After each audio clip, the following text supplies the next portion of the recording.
Hi everyone. এটা আমের বড়া করব। করার জন্য এদিকে দেখো আমি নিয়ে নিলাম আম, আর তোমার নারকেল কুড়িয়ে নেব। আমি মনিকা কৈরি নস্কর, আমার ব্লগ চ্যানেলে, রান্নার ব্লগ চ্যানেলে সবাইকে স্বাগতম। এদিকে দেখো চলো, আমগুলো নিয়েছি, এবার নারকেল নিয়েছি। তোমরা পুরো ভিডিওটা দেখবে, স্কিপ করে করে দেখবে না। আর হ্যাঁ বন্ধুরা, সাবস্ক্রাইব করতে ভুলো না কিন্তু, তাহলে নিত্য নতুন ভিডিও পেতে তোমাদের সবার আগে পৌঁছে যাবে। এদিকে আমি নারকেল আমার পুরোটা লাগেনি, এই জন্য আমি হাফ মালা রেখে দিয়েছি, আর হাফ মালা আমি কুড়ে নিয়েছি। এবার আমটাকে আমি কেটে নিয়ে ভালো করে আটিটাকে ফেলে দিয়েছি, ফেলে এবার যে আমের এগুলো রয়েছে সেইগুলো আমি মিক্সিতে পেস্ট করে নিয়েছিলাম। মিক্সিতে পেস্ট করে নিলে ছিবড়াগুলো যাতে না থাকে সেই জন্য ভালো করে মিক্সিতে পেস্ট করে নিয়েছি। এইবার একটা পাত্র নিয়েছি, পাত্রের মধ্যে কিছুটা ময়দা দেব। তোমরা যেরকম পরিমাণে বড়াটা ভাজবে, আমের বড়া ভাজবে, সেই পরিমাণে ময়দা নেবে, আর আম সেই রকম পরিমাণে নেবে। আম যেরকম পরিমাণে নেবে সেই রকম। আর এখানে সুজির পরিমাণটা বেশি দিয়ে দিলাম, সুজিটা বেশি দিলে খেতে হয় মচমচে হয়, ওই জন্যে সুজিটা বেশি পরিমাণ দেবে। আর এদিকে নুন অ্যাড করলাম, আর চিনি একটু অ্যাড করছি। আমটা বেশি পরিমাণে মিষ্টি হলে চিনিটা একটু কম ব্যবহার করবে, আর আমের পরিমাণ মিষ্টি কম হলে সেই রকম পরিমাণে তোমরা চিনিটা অ্যাড করবে, বুঝে ব্যালেন্সটা সেইভাবে। আর মিষ্টি যদি খুব খেতে চাও মিষ্টি অ্যাড করতে পারো। আমি হাতের সাহায্যে এবার মিক্সিং করে নিলাম। এইভাবে মিক্সিং করে নেব। মিক্সিং করে নিলে কি হয়, সব উপকরণগুলো মিশে যায়। এবার আমি আমের যেটা আমি মিক্সিতে পেস্ট করেছিলাম সেই আমটা অল্প অল্প করে দেবো, আর ময়দার সাথে এইভাবে মেশাবো।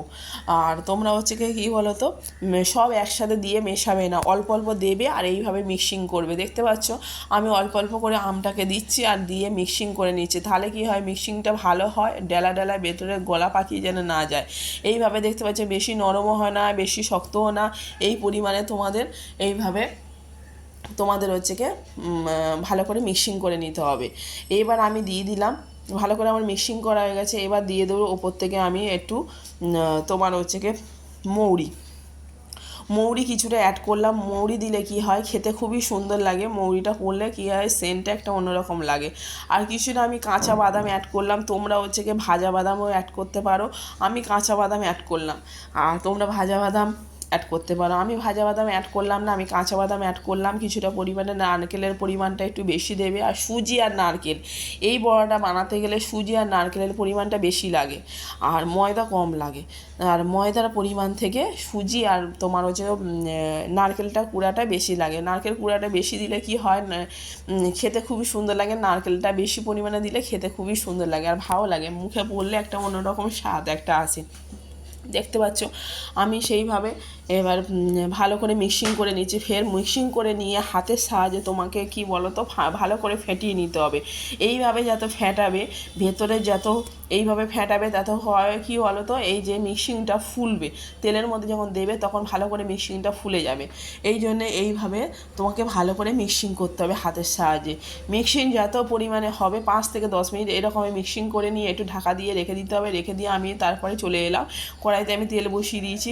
তেলটা গরম হওয়ার অপেক্ষায় থাকতে হবে। গরম হওয়ার আবার হাতের সাহায্যে অল্প অল্প করে ছোট ছোট বলের আকারে তোমরা ছোট ছোট সাইজে তেলের মধ্যে ছেড়ে দেবে। তেলটা ভালো রকম গরম হয়ে যাবে, তারপরে তোমরা পকোড়াগুলো দেবে। তারপরে পকোড়াগুলো যখন দেবে তখন লো ফ্লেমে তোমরা গ্যাসের ফ্লেমটা লো করে দেবে, লোতে ভাজবে। তাহলে কি হয়, ওপর থেকে তোমাদের কাঁচা থেকে, লোতে না করলে জোরে যদি গ্যাসের ফ্লেমটা দাও তাহলে ওপর থেকে তোমার লাল হয়ে যাবে, ভেতরে তখন অংশটা কাঁচা থাকবে।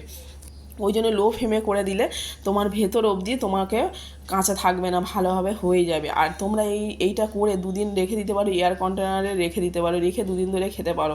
খুবই টেস্টি হয়, খুবই খেতে সুন্দর হয়। আর তোমরাও একবার ট্রাই করতে পারো এই পদ্ধতিতে। আর এইভাবে আমি উল্টে পাল্টে আমি কিছুটা পরিমাণে মচমচে করে ভেজেছিলাম, কিছুটা পরিমাণে জাস্ট মিডিয়াম এতে ভেজেছিলাম। 2 রকম খেতে খুবই সুন্দর হয়েছে। তোমরা যেরকম পদ্ধতিতে ভালো লাগে সেই পদ্ধতিতে তোমরা খেতে পারো। আমি 2 রকমভাবে ট্রাই করেছিলাম। একটা দেখতে পাচ্ছি মিডিয়াম, একটা দেখো লাল লাল মতন ভেজেছিলাম। তা মিডিয়ামটাও খেতে খুব সুন্দর হয়েছে, আর লাল লালটাও খেতে হয়েছে। তোমাদের দাদাভাইকে পরিবেশন করলাম, দেখলাম খেতে, আমাদের বাড়ির সবাইকে দিলাম খেতে। খুবই সুন্দর, অসম্ভব সুন্দর হয়েছে তোমাদের দাদাভাই বললো। আর তোমাদের কেমন লাগলো জানিও বন্ধুরা। আরও নিত্য নতুন ভিডিও পেতে আমার চ্যানেলটাকে অবশ্যই সাবস্ক্রাইব করো আর লাইক কমেন্টস করো। লাইক কমেন্টস করলে আমার ভিডিওটা উৎসাহ বাড়বে, যাতে তোমাদের সাবস্ক্রাইব যাতে দেবে আমার, তাহলে উৎসাহটা বাড়বে, তাহলে নিত্য নতুন ভিডিওটা তোমাদের সামনে আগে পৌঁছে যাবে। ঠিক আছে বন্ধুরা, তা ওই জন্যে সাবস্ক্রাইবটা করার বললাম। ঠিক আছে, আমের বড়াটা কেমন লাগলো জানিও, আমের বড়া এইভাবে ট্রাই করতে পারো। টাটা।